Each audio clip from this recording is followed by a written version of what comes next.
That night, Rock Creek Park was too quiet. The streetlights flickered in the wind, and a blanket of dry leaves covered the ground as if autumn had decided not to leave. Danielle walked quickly, a bag on her shoulder and headphones in her ears, exhausted from her second shift as a caregiver. She took a shortcut through the dirt trails, as she did almost every week. But something was different. A sound of crying, low, muffled, stopped her. She pulled out one of her headphones, looking around. Nothing. A few more steps. Now it was clear. It was coming from a playground. Danielle hesitated, checked her phone, 11:12 p.m. The park should have been empty. But there, near the slide, she saw a small silhouette huddled behind a bench. "Hey, are you okay?" she asked softly, approaching cautiously. The boy huddled even more, sobbing. His face was dirty, his eyes red, his jacket open, and one of his sneakers was missing. Danielle knelt down. "I won't hurt you. I just want to help, okay?" He didn't answer, but when she held out her hand, he took it. Small, cold, his little hand trembled as if it were made of paper. "What's your name?" "See Caleb." "Caleb, it's okay. We'll find your family, okay? But you're coming with me now. You're too cold." Danielle wrapped the boy in her own jacket and took him to her apartment, a small place in southeast D.C. where the heater made more noise than heat. She gave him soup, a warm bath, and called the police to report the case. She didn't want any trouble. She just wanted to protect the boy. The dispatcher asked for patience. They said someone would call her back. Hours later, as Caleb slept on the couch with a blanket over his legs and a makeshift teddy bear made of socks, the television in the background showed a politician giving a press conference. "My son has been missing since 7 o'clock tonight. This is a kidnapping, and we demand immediate action." Danielle looked at the screen. The face of Senator Richard Cole filled the frame. Beside him, his wife was crying, her face covered by her hand. The news headline flashed in red letters, "Conservative Senator's son missing. FBI joins case." Danielle dropped her tea mug on the floor. The boy was sleeping right there. Safe. But the world outside, it was about to swallow her whole. It didn't take 15 minutes for the sirens to arrive. Danielle opened the door before they could knock, her phone in her hand. She had recorded everything since she found Caleb. Every moment, every call, every act of care. She didn't know why, but something inside her told her to document everything. D.C. Police. "We have information that the missing child is here." Captain Owens entered first, followed by 2 officers. Danielle didn't resist or hide. She simply pointed to the couch where Caleb was sleeping, now clean, fed, and safe. "He was lost in Rock Creek Park. I called you as soon as I got home. The protocol number is 47 Delta 9981. Owens seemed surprised by her cooperation, but his face hardened when his radio crackled. "Captain, Senator Cole is on his way. He wants to speak with the suspect personally." "Suspect?" Danielle's chest tightened. "Suspect of what?" Owens didn't answer, but his look said it all. When the senator arrived 40 minutes later, he wasn't alone. 3 black SUVs, security guards, and a camera crew were positioned on the street.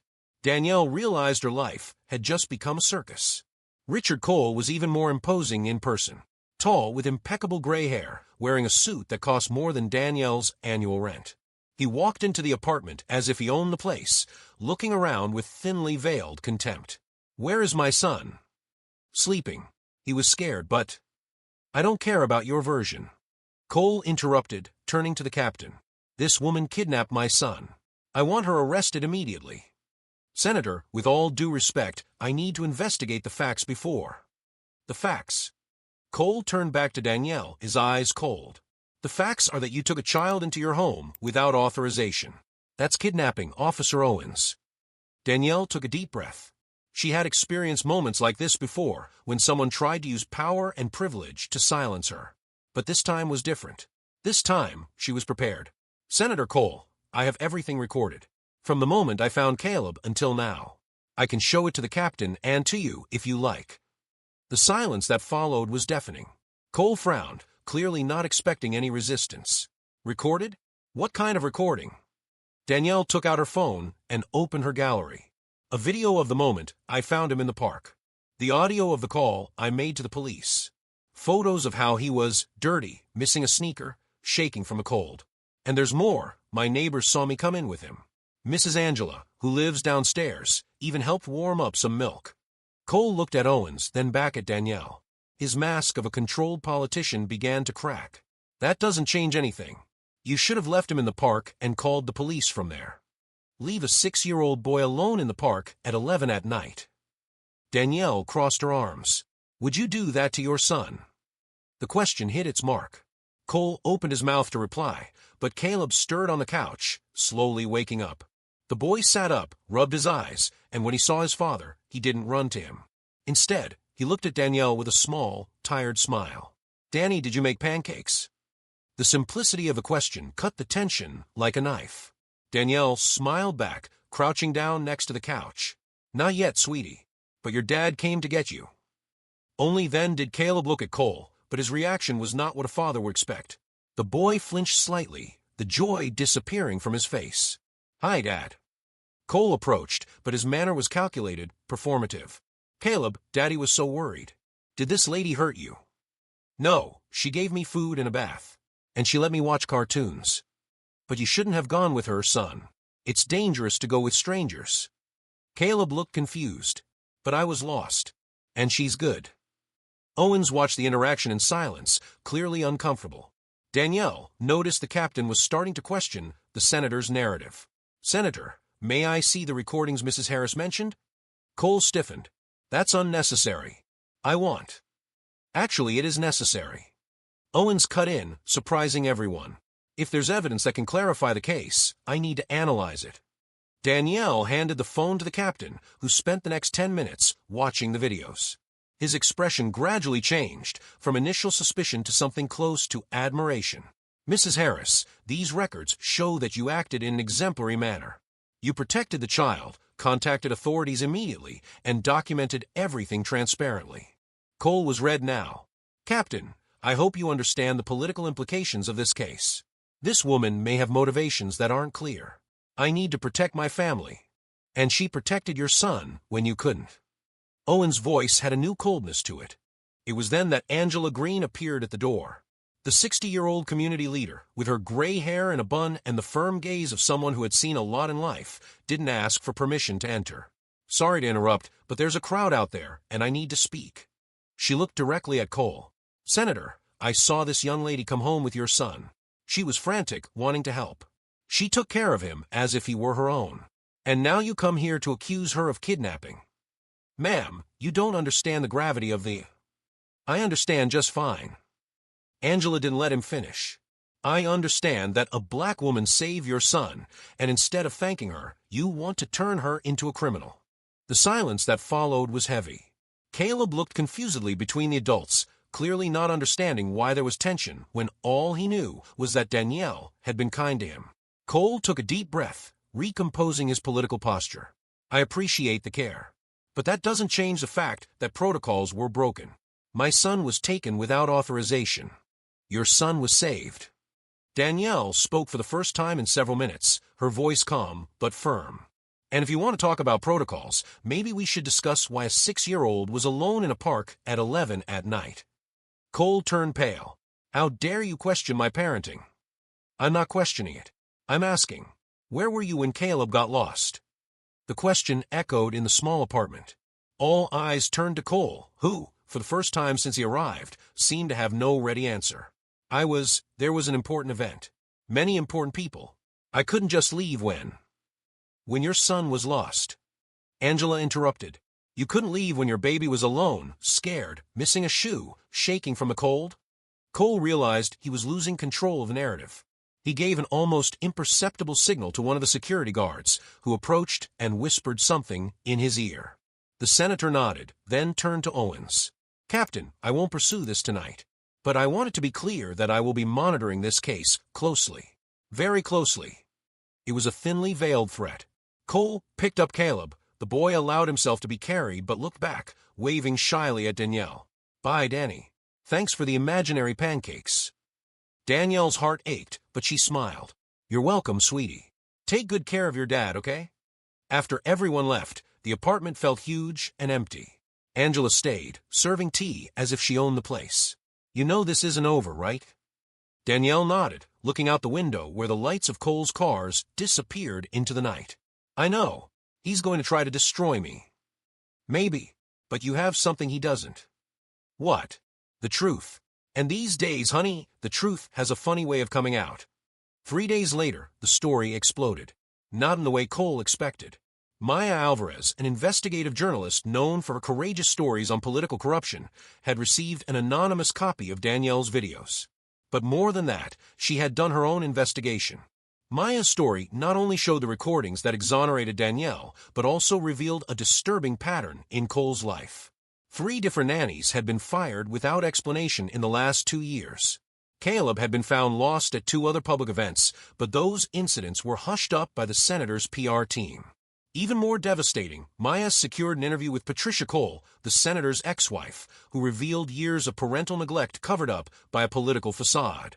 Richard was always more of a father for the cameras than at home, Patricia said, with tears in her eyes. Caleb is a sweet, sensitive child who needs attention and affection. But for Richard, he was always just another political accessory. When the story aired, the senator's office tried to control the damage. They organized a press conference where Cole appeared with Caleb, trying to project the image of a loving father. But it was a disaster. "Senator Cole, why was your son found alone in the park for the 3rd time in 2 years?" asked Maya, who had secured a seat in the front row.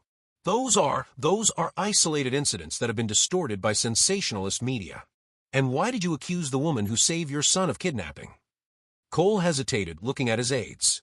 "We had legitimate concerns about." "About what?" "Her skin color." The silence in the room was deafening. Cole turned red, and Caleb shifted uncomfortably beside him. "That's offensive and completely out of line." "What's offensive, Senator, is using your position to persecute a woman who did what you should have done, protect your son."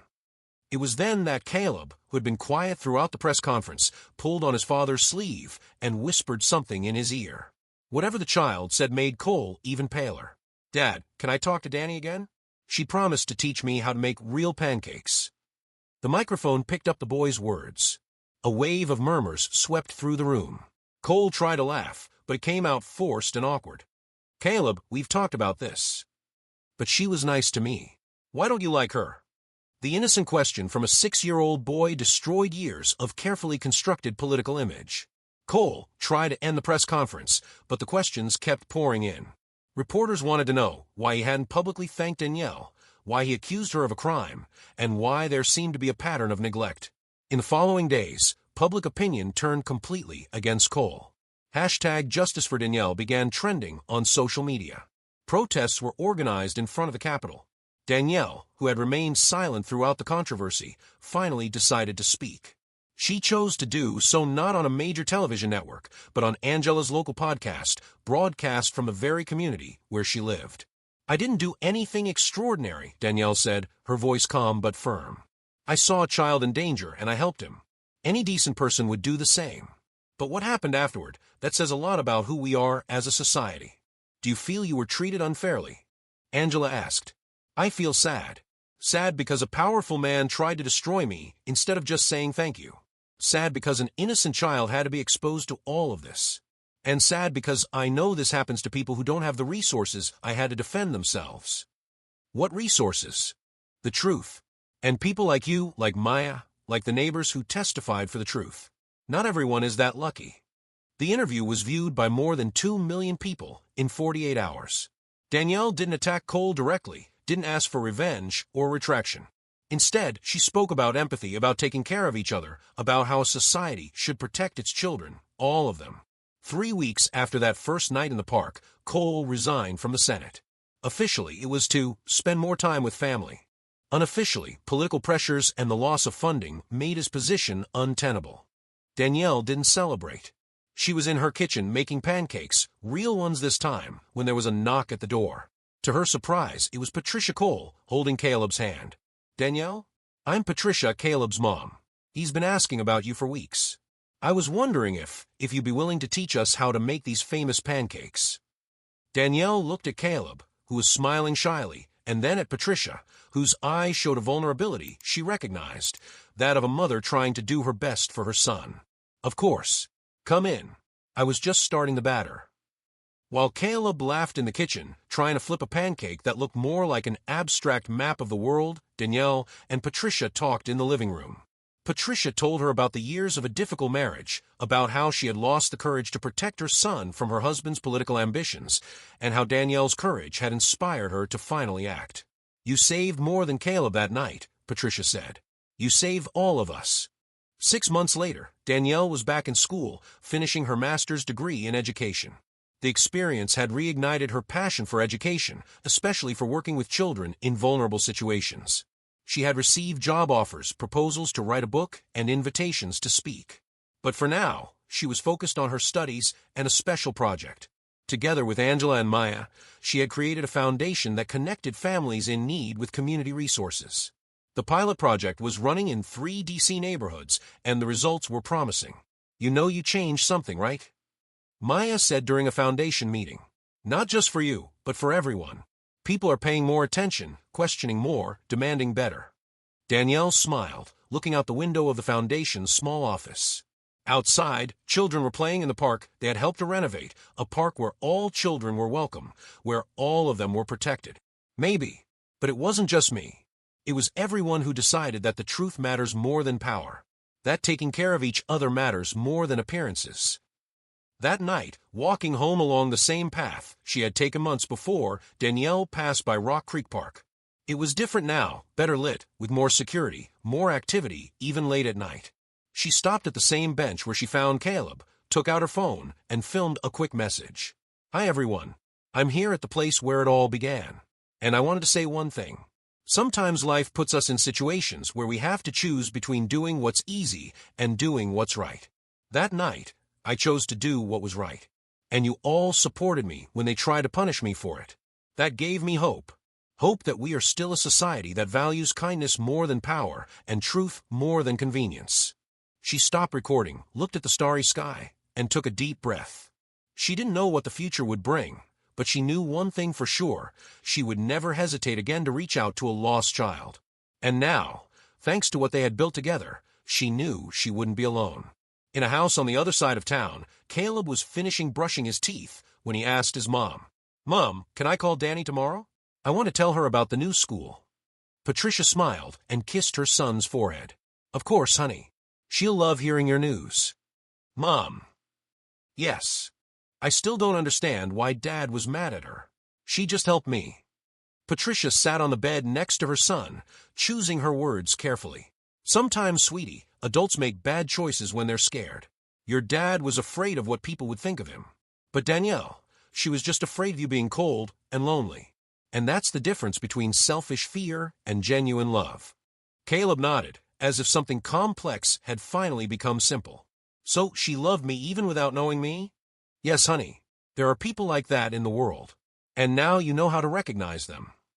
The next morning, Danielle received a text message from an unknown number. "Danny, it's me, Caleb. Mom let me text you. I learned to make round pancakes. Thanks for teaching me that good people exist. Your friend, Caleb." Danielle smiled, put away her phone, and went to work. She had an important presentation at the university about childhood trauma and community resilience. She had a foundation meeting in the afternoon. She had a life to live, a difference to make. And she knew that when she left work that night, if she heard a child crying, she wouldn't hesitate for a second to reach out.